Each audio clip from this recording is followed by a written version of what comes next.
अस्सलाम वालेकुम नाज़रीन, मैं हूं गुलाम आबाद। मेरे साथ आज इंतहाई खास मेहमान जुड़े हैं। पाकिस्तान के बड़े सीनियर जर्नलिस्ट हैं खालिद महमूद खालिद, और खासकर पाकिस्तान और इंडिया के मामलों पर बड़ी गहरी नजर रखते हैं और इसके साथ साथ फॉरेन पॉलिसी और पाकिस्तान के इंटरनल मामलों पर भी बात करते रहते हैं। इनका अपना यूट्यूब चैनल भी है, मैं नीचे इनका लिंक दे दूंगा, आप उसको लाजमी सब्सक्राइब करें क्योंकि आपको बड़ी मजे मजे की खबरें इनके यूट्यूब चैनल्स पे मिलेंगी और इनके तबसरे भी मिलेंगे। खालिद साहब, बहुत शुक्रिया वक्त देने के लिए सबसे पहले तो। अच्छा खालिद जी, साहब, मैं बात करने के लिए चाहता मैं बात करना चाह रहा था आपसे क्विकली कि अब ऐसी खबरें आ रही हैं कि 370 एक स्टांस आके जब तक भारत 370 नहीं लेता उस वक्त तक कोई मामला आगे नहीं बढ़ेंगे, लेकिन ऐसे इशारे मिल रहे थे हमें यहाँ पर कि भारत की तरफ से ऐसी कोई पेशरफ्त होने वाली है। अब 24 तारीख को नरेंद्र मोदी ने एक इजलास बुलाया है कश्मीरी लीडर्स का, और उसमें ये कहा जा रहा है कि कश्मीर का जो स्टेटहुड का मामला है वो ऑन कार्ड है। इस बारे में थोड़ी सी तफसीलात तो बताइएगा कि ये मामला क्या है और क्या वाकई पाकिस्तान कामयाब होने जा रहा है। जी, सबसे पहले तो अब्बास साहब, मैं आपका शुक्रिया अदा करता हूं कि आपने मुझे आज इनवाइट किया, और उम्मीद है कि आप आइंदा भी मुझे इसी तरह इनवाइट करते रहेंगे। तो जहां तक आपका सवाल है कि कश्मीर की एक जो all parties conference Modi ji ने बुलाई है, उसमें क्या होगा। भाई, कश्मीर का जो मामला है 1 साल 2 साल से जो इस तरह फंसा हुआ, तो भाई कश्मीर का जो मामला है इस तरह फंसा हुआ, उसको हल करना आपका क्या ख्याल है कि मोदी जी के लिए बहुत आसान है। उन्होंने जो ऑल पार्टीज कॉन्फ्रेंस बुलाई है, उसमें उनका जो एजेंडा, जो मेरी इत्तलात के मुताबिक है, वो ये है कि वो इलेक्शन करवाना चाह रहे हैं कश्मीर में। और कश्मीर को जिस तरीके से इस वक्त जम्मू कश्मीर और लद्दाख में 2 यूनियन टेरिटरीज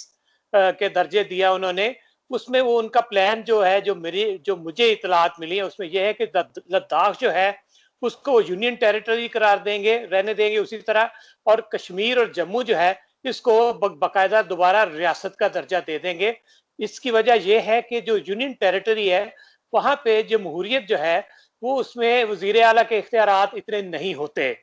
और ज्यादा मामला जो है वो वफाक के जेर इंतजाम होता है। अभी जो मीटिंग की है मेरी सलाह के मुताबिक, उसमें इनका मेन एजेंडा यही है कि कश्मीर में इलेक्शन करवाए जाएं और इसकी जो रियासती हैसियत है उसको बहाल किया जाए, लेकिन जो 370 का मामला है वो उसी तरह रहेगा, क्योंकि अगर वो खत्म होता है तो मोदी जी भी खत्म हो जाते हैं। और यही पाकिस्तान का सबसे बड़ा मुतालबा था, और ये अगर मुतालबा मान लेंगे तो फिर तो खत्म ही हो जाएगा ना पाकिस्तान और भारत के दरमियान जो भी तनाज़ा है। और यहाँ पे आप साहब एक सवाल करना होता है, आपने कहा बिल्कुल ये एक आतिश फिशा है जिसपे वो बैठा है, अगर वो 370 वापस लेता है उसकी सियासत खत्म हो जाएगी। लेकिन जैसा कि आपने बताया कि नरेंद्र मोदी इलेक्शंस की तरफ चले जाते हैं, वहां की कश्मीर की एक असेंबली, कठपुतली असेंबली चाहे सही, वो बन जाती है और वो असेंबली वहां पे करारदाद लेके आती है और वो कहती है कि हमें अपना स्टेटहुड वापस चाहिए, 370 वापस चाहिए और ये सारी चीजें वापस चाहिए। तो उसके बाद एक विन विन पोजीशन नहीं हो जाती कि नरेंद्र मोदी अपने अगले इलेक्शन में कहेगा कि देखिए मैंने कश्मीर को पाकिस्तान से छीन लिया था, भारत का हिस्सा बना दिया था, लेकिन इन लोगों ने ये किया कि इन्होंने वापस असेंबली से करारदाद पास कर दी और नरेंद्र मोदी भी अपनी सियासत करते रहे और ये लोग भी अपनी सियासत करते रहे।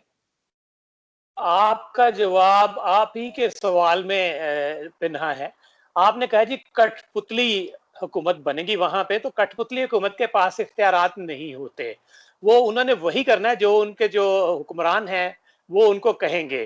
तो 370 मेरा नहीं ख्याल कि कभी उसी तरह के वापसी जो कानून है वो होंगे कश्मीर में जो पाकिस्तान को काबिल कबूल हो, क्योंकि भारत कभी भी नहीं ये चाहेगा कि ये खित्ते में कश्मीर का मामला जो है वो हल हो। वो हमेशा दहशत गर्दी जो है उसको बुनियाद बना के कश्मीर का मामला जो है उसको उसमें टांग अड़ाता रहेगा, और वो उसका हमेशा यही मुतालबा होगा कि पाकिस्तान दहशत गर्दी खत्म करे, खा पाकिस्तान में एक भी दहशत गर्द ना रहे, और यहाँ पे दहशत गर्दी मुकम्मल तौर पे अंदरूने मुल्क भी खत्म हो जाए, और जिस तरह भारत इल्जाम लगाता है कि भारत में पाकिस्तान दहशत गर्दी करता है वो भी खत्म हो जाए। इसके बावजूद ये दहशत गर्दी का इल्जाम जब तक मोदी हैं वो पाकिस्तान पे लगाते रहेंगे, और ये अगर ये कहे कि कश्मीर की असली हैसियत बहाल हो जाएगी तो ये उस दिन मोदी जी का आखिरी दिन होगा। और जिस बुनियाद पे उन्होंने वोट लिए। और लेकिन ये मैं आपको बताता चलूं कि ये मामला नेहरू की जो उनकी हुकूमत थी उस वक्त से चला आ रहा है। ये कश्मीर के मामला जो है इसका 370 का, और ये जो इसका क्रेडिट है वो मोदी ले गए हैं। और भारत में इस वक्त जो है उनकी जो मजबूती है और मकबूलियत है वो कश्मीर के मामले में 370 के मामले में ही है। और वो नहीं इस वक्त किसी भी सूरत चाहेंगे कि आइंदा जो इंतखाबात आने वाले हैं कुछ अरसे के बाद मुख्तलिफ सूबों में जहाँ पे बीजेपी की हुकूमतें हैं, वो नहीं चाहेंगे कि वहां पे भी इनको शिकस्त हो और इनकी अक्सरियत जो है वो अकलियत में बदल जाए। यहाँ पे सवाल पैदा होता है, आपने कहा कि घाटे का सौदा होगा, बिल्कुल ठीक है, लेकिन ये 2019 के बाद 2021 5 अगस्त को ये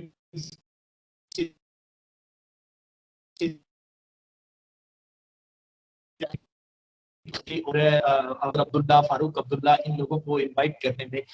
उनको इतनी देर के जेल है, क्या आप कहना है कि ये जो वहां के लीडरशिप है ऑक्युपाइड कश्मीर की, ये भी अब नरेंद्र मोदी के आगे सरेंडर कर चुकी है, या महबूबा मुफ्ती का जो स्टांस था वो कहती थी कि हम उस वक्त तक भारत का तिरंगा नहीं रखेंगे जब तक हमारा अपना तिरंगा झंडा वापस नहीं मिल जाता? तो ये अब स्टांस खत्म हो गया है, या वो अभी भी, कि आज भी उन्होंने अभी ट्वीट किया कि उनकी पार्टी के सीनियर लीडर को रिहा कर दिया गया और साथ उन्होंने कहा कि तमाम पॉलिटिकल प्रिजनर्स को रिहा किया जाए? तो ये अब मामला सेटल हो गया, डील हो गई है इनकी, तब मोदी जी इनसे मिलने के लिए आ रहे हैं, या ये वैसे ही मोदी प्रेशराइज हुआ है और मोदी ने कहा है कि अब आके मामला को इंटरनेशनली प्रेशर और पाकिस्तान के साथ जो बैक चैनल डिप्लोमेसी चल रही थी उसको ध्यान में रखते हुए ये मीटिंग जो है वो कॉल मिली?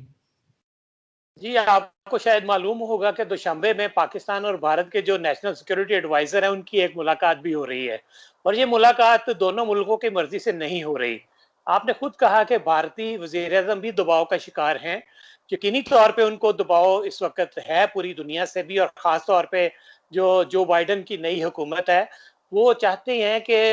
ये पूरा खित्ता जो है इस वक्त इसमें लड़ाई झगड़े की जो फिजा है वो खत्म हो और अमन की तरफ ये खित्ता जाए। यही वजह है कि मोदी जी जो है, ये भी इसको भी कहा जा सकता है कि मोदी के ऊपर जो प्रेशर है उसी प्रेशर में आके वो उन्होंने कश्मीरियों के साथ जो है वो बातचीत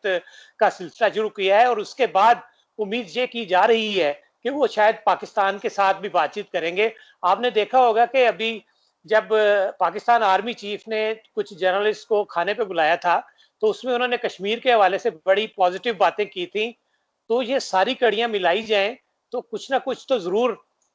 ऐसा मामला है जो अमन की तरफ जाता है। और मेरी जो फॉरेन ऑफिस इंडिया के जब बात हुई थी जनवरी में, तो मुझे उस वक्त इशारा दिया गया था कि बहुत सीनियर ऑफिसर की तरफ से कि जून में पाकिस्तान और भारत के दरमियान ताल्लुकात जो हैं वो बेहतरी की तरफ जाना शुरू हो जाएंगे। पाकिस्तान के वज़ीर-ए-आज़म इमरान खान जो हैं और पाकिस्तान आर्मी चीफ जो हैं, उनकी तरफ से भी इस बात के इशारे मिले हैं कि वो भारत के साथ ताल्लुकात बेहतर बनाने के लिए जो है वो संजीदा हैं और आगे बढ़ना चाहते हैं। तो मोदी की तरफ से ऐसा कोई बयान नहीं आया जो पाकिस्तान के इन सरकर्दा लीडरों के खिलाफ हो। तो यकीनी तौर पे मोदी को भी अब इसका एहसास होगा कि कुछ ना कुछ बातचीत जो है पाकिस्तान के साथ करनी चाहिए, और जो दहशतगर्दी का राग अलापते हैं उसको तो अब पाकिस्तान खत्म कर चुका है। आखिरी सवाल, टाइम हमारा गुजर है, आप इजाजत से आखिरी सवाल पूछना चाहता हूं। आपने दुशंबे की मुलाकात का जिक्र किया, नेशनल सिक्योरिटी एडवाइजर पाकिस्तान के मोहित यूसुफ और भारत के अजय देवगन, ये दो आप ये कह रहे हैं कि मुलाकात होने जा रही है और ये लोग अपनी मर्जी से नहीं कर रहे, आपके पास ये खबरें हैं कि वाकई ये मिलने के लिए जा रहे हैं? ये मुलाकात क्या मंजरे आम पर आएगी, या उसी तरीके से जैसे कि बाद में हमने इंटरनेशनल मीडिया में पढ़ा कि रॉक के चीफ और हमारे इंटेलिजेंस के सरबराह की भी मुलाकातें हुई, बैक चैनल उसी के साथ रहेंगी, या ये मुलाकात अगर वहां पे ताजिकिस्तान दुशंबे में होती है तो ये मीडिया की जीनत बन सकती है? क्योंकि सेम डे होगा जब मोदी कश्मीरियों से बात कर रहा होगा ऑक्युपाइड कश्मीर के, और सेम डे होगा जब अजित डोवल और मोहित यूसुफ आमने सामने होंगे। जी, पहले भी मोहित यूसुफ और अजित डोवल की मुलाकातें हो चुकी हैं। जनरल फैज की मुलाकातें भी हुई हैं भारत के उनके हेड के साथ। तो अब ये देखें ना कि ये वो चीजें हैं जो बैक डोर डिप्लोमेसी की मद में आती हैं, और अगर ये सब बातें सामने आ जाएं तो शायद पाकिस्तानी मीडिया और भारतीय मीडिया दोनों मुल्कों के जो हुक्मरान हैं उनको ऐसी जगह पे पहुंचा दे कि जहां से उनका निकलना ही मुश्किल हो, उनका बाहर आना ही मुश्किल हो। और वो किसी सूरत में भी जो है वो इस वक्त दोनों मुल्क जो हैं उनके लीडरान जो है वो ये नहीं चाहते कि किसी तरीके से जो बातचीत हो रही है वो लीक हो। आपको याद होगा परवेज मुशर्रफ साहब के साथ जब बातचीत हुई थी भारत की, जब वो भारत गए थे आगरा में, तो वहां पे एक ब्यूरोक्रेट ही थे जिन्होंने ये सारी बातें लीक कर दी थी और वो तमाम मामला जो है कश्मीर के मामले के जो हल तलब थे और हो चुके थे वो दोबारा पेंडिंग में जा चुके थे। तो अब दोनों मुल्कों के ऊपर जिस तरीके से प्रेशर बना हुआ है, वो दोनों मुल्क ये नहीं चाहेंगे कि मीडिया जो कि दोनों मुल्कों का मीडिया दोनों मुल्कों के दरमियान जो फिजा है उसको खराब करने में पेश है। वो नहीं चाहते दोनों मुल्क कि ये इस तरह खराब हो और कोई ना कोई हल निकल आए दोनों मुल्कों के जो कश्मीरी हैं उनके जो उसके मुतालबात हैं उनको सामने रखते हुए। जी जी जी।